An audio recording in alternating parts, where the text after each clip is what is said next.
Hi everyone, it's Wednesday the 11th of October. This week's challenge is Quarry Junction. We've got the star hero of Beth to help us, and we've got scouts starting charged and hunters with 50% more damage. So hopefully that'll give us a bit of an advantage on some of these maps.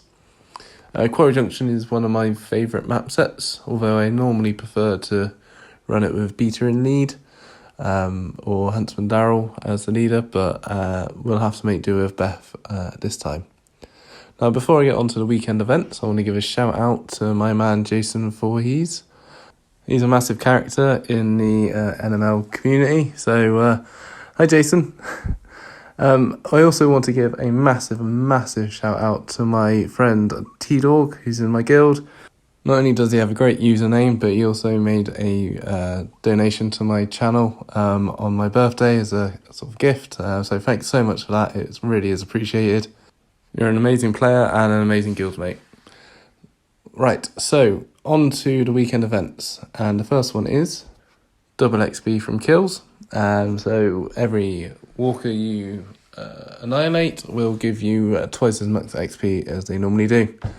Not only this, we also have 6 unlocks every hour for after mission crates rather than the usual 4, so we get a bit more chance to get some more rewards for free. So not bad weekend events together if you're grinding for some resources. Let's get on with the maps now, and the first one is the odds. This is a find 3 out of 5 crates and then get to the exit. Difficulties on this one are that there is a spiker that starts on the map, either starts on the left or the right, and when you do find the correct 3 crates, you get 2 that spawn on the line, another spike which will spawn on the top left of the map. So you want to make sure that you open those crates first, or at least when you do open that top left one, are able to either kill or get away from the spike that spawns there. Personally, I go top left, bottom left, see how many padlocks I've got, and leave the bottom middle big crate till last if I can. And if I've got 2 padlocks already, I hope it's that one before trying to get through to the right.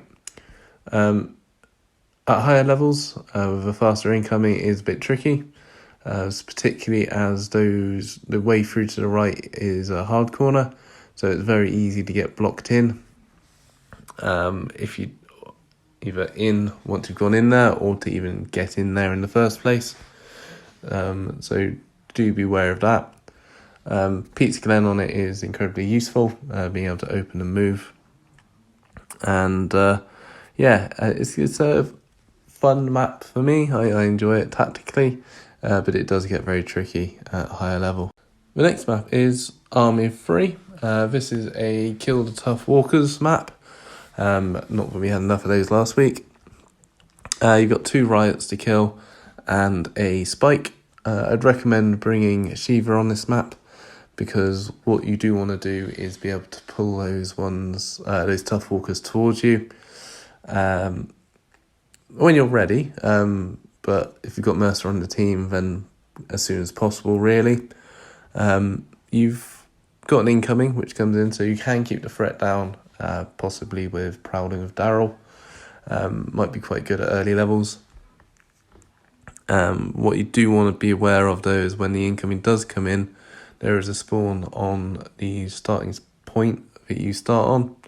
So do be aware of that, and if you are still near the start when the spawn's coming in, get back into position so you don't get anything coming in behind you. It's a good map if you want to create a stun wall, create a lot of noise, threat, and then stun a big group of walkers in front of you, draw the tanks or the heavy walkers towards you, set them on fire and keep them behind the wall. That's the old-fashioned way of doing it. New way is Mercer with cookies, as I'm sure you're aware from last week. Okay, so the next map is Quarry Crossroads. This is probably one of my favourite maps from any challenge set. It's a simple get to exit. It's got an exploder in it, so you probably want to have some sort of range with you this week on this map. I would recommend either Hilltop Maggie, Rosita or Herschel. Basically you want to be able to hit and move, so probably Herschel as he's got more damage if he's good, or Rosita just to have the Rosita's assault rifle, be able to hit a load of them, cripple and move towards the exit. Obviously the best leader on this would be either Zeke or Beta, but we don't get that choice, we get Beth. You probably aren't going to be spending a lot of time killing stuff on it. You want to make your move to the left as quick as possible. Only problem with that is there is 2 tanks on the map, usually one at the top, one at the bottom, so you normally have to go past one. Having an interrupt weapon on, either Beth or Zeke is going to be really helpful, so you can go to the left and keep the tank away and then run past it. And sometimes you get incredibly lucky and both tanks walk towards the line. If they do that, just be careful when you're running for the line that there is a space for you to move into, and there isn't a tank stood in the third spot your survivor's going to need to go into. Morningstar with being able to push the tank might help in that situation. Okay, next map is Quarry Gate. This map with Beta in lead is incredibly easy. Unfortunately, we won't be able to do that if you're going with Star Hero, but I will do one with him so you can see how to do it if you're getting stuck and want an easy way out. And I believe it worked all the way up to round 80 as well, but I'm not 100% sure on that, but I'll show you anyway. Without that, you need to get on the gate for 2 turns. Once you've opened the gate, you'll get a spawn on the left hand side of a spiky. I think one comes in on the right hand side as well behind you. You're going to want to get to the exit super quick once that gate is open, because that room is going to get really full up. This team worked last time, and having Beth in lead is only going to make things easier. Get on that gate in the first turn, so being able to stun the 2 starting walkers is really helpful. And there's not much more I can say about it. I'm just going to have to show you, I think. Get on the gate, leg it. Right, next map is the box. Now, what's in the box? We don't know, but it takes ages to open. You've got to open it for 3 turns and then get to the exit. Probably one of the most frustrating maps on the set, because once you've started opening the box, you get an auto spawn. Sometimes it's from the right, and if it is, then it makes the map really, really difficult.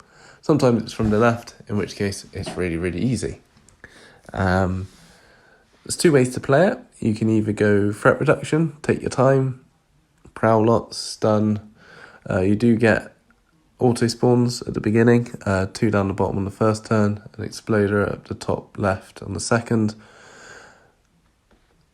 If you can keep it under control and keep the threat down, you can kill everything on the board and start working on the gate and hope for a left-hand spawn.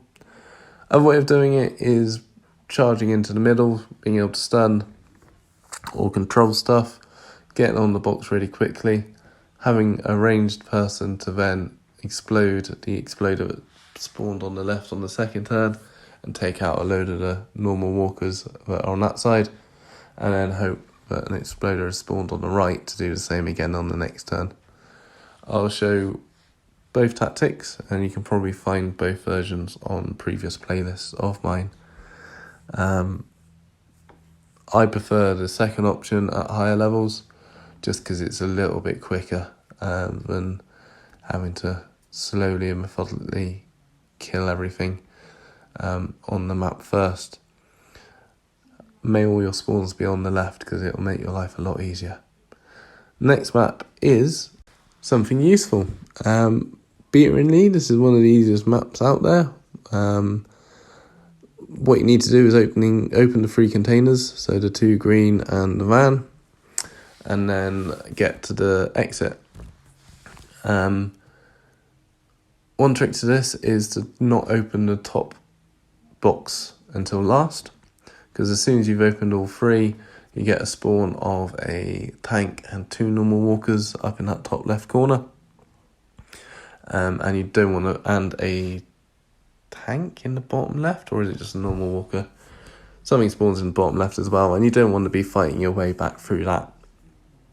If you've got Pizza Glen in your team, you can actually open up the box from where this X is, and then get to the line on the same turn without having to worry about that auto spawn. So that's the best way of doing it. To the right, open the 2 boxes, back to the left, get on the X, and get to the line. Sounds easy. It is at low level. One turn spawns, not so much. But it should still be a relatively easy map for Beth, Bruiser, Zeke or Beta, I would say in this instance at high level, and Pizza Glen. If you've got Mike, use Mike on Pizza Glen and it'll make it even easier, especially if you use Mercer's Axe on him. You should be able to go and get, hopefully, unless they're blocked like this is, open both those containers on the first turn, and then start making your way back on the next turn. And that's it for this week. Sorry about my voice. I'm sort of getting over a cold, or still have a cold. Hopefully I can get some videos up nice and early to show you what I'm talking about on most of these maps. And that's it. So thank you very much for watching. As always, if you like it, please like and subscribe, and I'll see you all soon. Thanks for watching. Bye.